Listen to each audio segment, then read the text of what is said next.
Greg Smestad here. In order to overcome barriers to building a clean energy workforce, 1. We need to create a national council on workforce development at the White House level, and an Energy Workforce Development Office in the Department of Energy. 2. We need to utilize data, for instance GIS and EPA's Environmental Justice Screen, and information from other departments to do a whole-of-government approach to define clean energy regions and clusters to grow the appropriate industry. 3. We need to develop a nationwide approach to green job training for people already in the workforce or expected to join the workforce in the next few years, targeting transitioning, low-income communities, and communities of color. Build an education system that links union careers of the future to today's students, especially students of color and women. Thank you very much. Hi, I'm Laurie Wiegand-Jackson, President of Utility Advantage and lead on this paper, working with an amazing team. In order to address the lack of diversity in employment and opportunities in the energy sector, we recommend leveraging federal buying power and funding with mandates to businesses, organizations, and public colleges and universities to improve diversity so that anyone receiving federal subsidies or grants must enhance and disclose diversity metrics, conduct anti-bias training, implement equity action plans, and implement a mandatory set-aside of 30% of that funding for women and BIPOC-owned businesses. We call for a ban on companies from requesting salary histories and legislation to expand paid family leave nationwide, subsidize family care networks for child care and elder care, and last, to ensure that the best and brightest have equal opportunities and the workforce looks like the communities they serve. We must build a talent pool, a talent pipeline, and develop and support qualified diverse workers and leaders through K-12 STEM programs, climate education, diverse workforce recruiting and training, funding for nonprofits that advance workforce diversity, events to keep diversity at the forefront of the clean energy economy, and expanded support for women and BIPOC-owned businesses to level the playing field. Christina Bowman here on bringing jobs to underserved communities.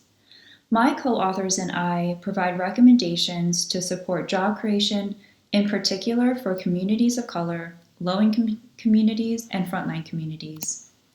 Through reauthorizing the Energy Efficiency and Conservation Block Grant Program, through increasing funding for the Weatherization Assistance Program, in addition, expanding other federally funded programs and partnerships to create opportunities for women, communities of color, low-income, and frontline communities, and scaling up nonprofit community job training programs, innovation, and entrepreneurship.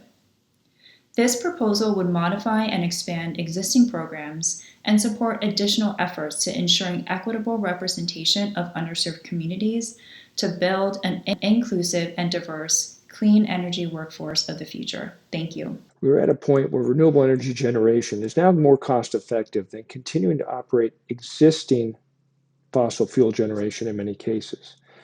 As such, fossil fuel power plants will continue to be closed and at an increasing rate. This is good for the overall economy and for the advancement of environmental interests, but it will also disproportionately impact those certain communities and workers.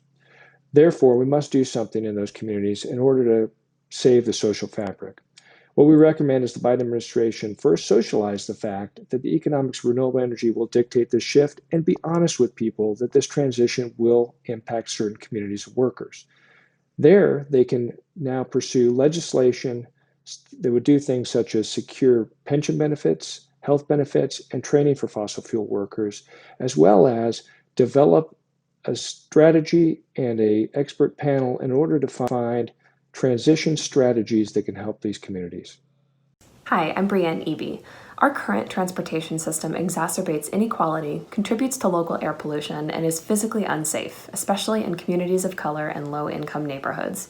To advance justice in transportation, my team and I recommend that the Biden-Harris administration invests in accessible, well-maintained transportation options by prioritizing underserved communities in a portion of U.S. DOT transportation funding programs, provides accessible options for unbanked households and those without internet access, addresses transportation's connection to housing by prioritizing affordable, transit-oriented housing, engages with representative community-based organizations when planning DOT initiatives, directs the Council on Environmental Quality to consider cumulative health impacts from transportation-based pollution, and uses financial incentives to make zero-emission vehicles more affordable. Thank you.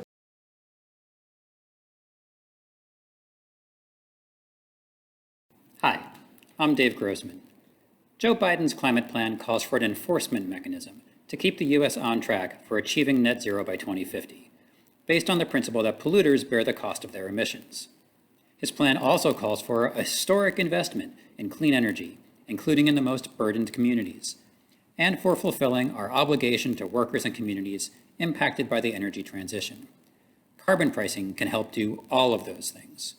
Our paper proposes applying a steadily rising fee to greenhouse gas emissions, dividing the revenues between individual dividends and investments in clean energy, resilient infrastructure, and just transition, and, if we're off course for net zero by 2050, automatically increasing by an additional amount both the carbon price and the investments in emission reductions. So carbon pricing acts as a complementary strategy to other policies, providing a necessary price signal, a source of investment, and a backstop should other policies fall short. Enbridge's proposed Line 3 tar sands pipeline would pose a serious threat to Minnesota's clean water. This pipeline would cross more than 200 bodies of water in the pristine lake country of northern Minnesota, where indigenous people harvest wild rice and hold treaty rights. Enbridge was responsible for one of the largest inland oil spills in U.S. history and cannot be trusted to build a pipeline through these critical waterways. According to the Minnesota Department of Commerce, Line 3 will have a disproportionate and adverse impact on environmental justice communities, particularly indigenous communities in the project area. The climate effects due to this pipeline will result in $287 billion in social costs over 30 years. It is crucial that a Biden-Harris administration stop Line 3 by ordering an immediate pause on pipeline construction and a moratorium on any new projects or expansion projects requiring a full environmental impact statement. The Line 3 tar sands pipeline is game over for the climate, and I urge the Biden-Harris administration to end this disastrous project that poses a threat to our clean drinking water and perpetuates the climate crisis. Thank you. Hi, my name's Matt Lucas. Transportation is the largest source of emissions in the U.S., and over 40% of those emissions come from difficult to electrify segments like rail, marine, medium and heavy-duty trucking, and of course, aviation. The National Low Carbon Fuel Standard is a complement and backstop to electrification policies, ensuring we meet our transportation decarbonization goals regardless of the pace of electrification. The Low Carbon Fuel Standard builds on multiple successful state-level programs and protects the nearly 90,000 existing biofuel jobs put at risk by upcoming regulatory uncertainty. The standard is technology agnostic, so it tracks the pace of innovation, avoids technology lock-in, and supports all forms of clean transportation, including electrification. As we build back better, a revenue-neutral incentive like the Low Carbon Fuel Standard can help direct investment toward our cleaner transportation future. We recommend that the Biden-Harris administration, 1, facilitates legislative and regulatory parity for active transportation with other transportation modes in federal funding and policy. 2, gives state, regional, and local agencies more guidance and flexibility to use transportation funds for active transportation projects. And 3, requires collection and reporting of quantitative active transportation data as a step towards performance and need-based funding. These recommendations can lead to up to 11 jobs per $1 million spent on bike-ped infrastructure and to increased economic activity at local businesses from people walking and biking. With proper community engagement, they would also help reduce disproportionate rates of roadway injuries and fatalities, especially for Black, brown, and low-income households, who are also exposed to higher amounts of transportation pollution, leading to negative public health outcomes. In his first 100 days, President-elect Biden will host world leaders at the White House for a major climate conference. This conference will be Biden's first international-facing event, designed to reassert U.S. leadership and debut the Biden-Harris Global Climate Vision. Our paper presented 4 key announcements that we recommend to the Biden transition team. We explored aligning all foreign assistance with the Paris Agreement goals, a coalition to press major coal financing countries to stop coal investments and redirect funds to clean alternatives, advancing gender equity, recognizing that women and girls are disproportionately impacted by climate change but are real agents of change, and elevating climate change as a national, global, and security priority. Of course, there are more, as there should be, but this summit has the potential to reset the failing climate negotiations and bring in the momentum that we need to achieve the Paris goals. Thank you.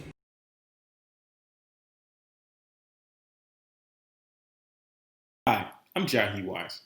President-elect Biden has committed to ensuring that frontline communities harmed by climate change and pollution are the first to benefit from climate investment. This paper outlines a number of steps the Biden-Harris administration can take to actualize these commitments. I will highlight 3. First, establish a mechanism for identifying frontline communities that incorporates the cumulative impacts of climate change, pollution, public health, and socioeconomics. Recent legislation such as the Climate Equity Act of 2020 offer good starting points. Second, enable a whole-of-government approach to frontline climate investment by creating a White House-level interagency working group that tracks federal frontline investments. This can be done through a new White House Council on Environmental and Climate Justice or through the existing Council on Environmental Quality. Third, invest in the implementation infrastructure necessary to turn investment into actual projects by capitalizing a national clean energy and sustainability accelerator and state and local green banks as proposed by recent House and Senate bills. Thank you. Good evening. My name is Vicki Corman. This summer, my co-authors and I witnessed the grossly disproportionate impacts of COVID on frontline workers in vulnerable communities. We also witnessed the cleaner air and bluer skies that resulted from the reductions in vehicular traffic that occurred in response to COVID. We recommend measures such as the following as critical to reducing health risks while also unleashing economic opportunity, in particular in the communities bearing the brunt of the pandemic. First, rebooting programs such as Cash for Clunkers to reduce air pollution and facilitate the transition to clean electric vehicles. Second, providing incentives to close the gap in investment in the charging infrastructure needed to meet projected electric vehicle demand.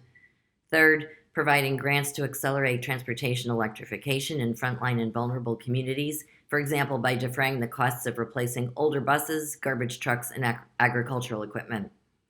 And finally, establishing an inclusive frontline and vulnerable communities clean transportation advisory committee. Thank you, and we look forward to the discussion. My name is Anna Lising. I've spent the past 15 years scaling Equitable Clean Energy Solutions. We're proposing a suite of policy solutions that would modify and build on existing federal regulations. Specifically, we recommend modifying HUD regulations to increase energy efficiency and renewable energy investments in public housing, modifying federal funding regulations to enable comprehensive energy efficiency and renewable energy projects, including community solar, modifying income verification requirements to facilitate community solar participation for low-income households, federal funding for climate resiliency projects in frontline communities, creating an on-bill financing model to incentivize utilities to finance clean energy projects in frontline communities, and lastly, creating an interagency task force to establish one-step enrollment of all income-qualified housing, food, and energy assistance programs. These are steps that the Biden administration can take almost immediately to improve health and quality of life in frontline communities. The national affordable housing stock is unsustainable in terms of cash flow, environmental impact, human health, and disaster preparedness. The backlog of capital repairs and the federal outlay for utility costs and disaster recovery swells each year. Meanwhile, investments in green retrofits, renewable energy, healthy homes, and climate resilience provide some of the best returns on investment that are possible for the affordable housing stock. Billions of dollars that can be reinvested to preserve affordable housing and improve social services. Our paper makes specific recommendations for the federal government to use to create this positive spiral of cutting waste and reinvesting savings. Number 1, adopt contemporary data collection and analysis practices, which will empower policymakers and grantees to make better investment and management decisions. Number 2, remove structural barriers and align economic incentives to promote building and community improvement projects that are cost-effective, sustainable, resilient, equitable, and healthy. And number 3, adopt architectural and urban planning standards that are cost-effective over the long term. Hello, Clean Energy for Biden. I'm Jonathan Klein. We've got lots of work to do. Where do we start? And how does government show up? Not just on the news or in Washington. but in the lives of American families? The answer is in our schools. Reopening America's schools safely is core to our economic recovery. Unfortunately, our schools are far behind after decades of underinvestment. Now is the moment to propel our school infrastructure into the clean energy future. Now is the moment to make the promise of the clean energy economy real for millions of Americans in red states and blue states, in cities and rural towns. To do so, we recommend passing the Reopening and Rebuilding America's Schools Act and standing up a WPA-style Sustainable Schools Corps. Here's what we'd get: 2 million well-paid clean energy jobs, healthier schools when and where we need them most, and students, teachers, and families and communities across the country as allies in shaping and realizing our clean energy future together. Thanks.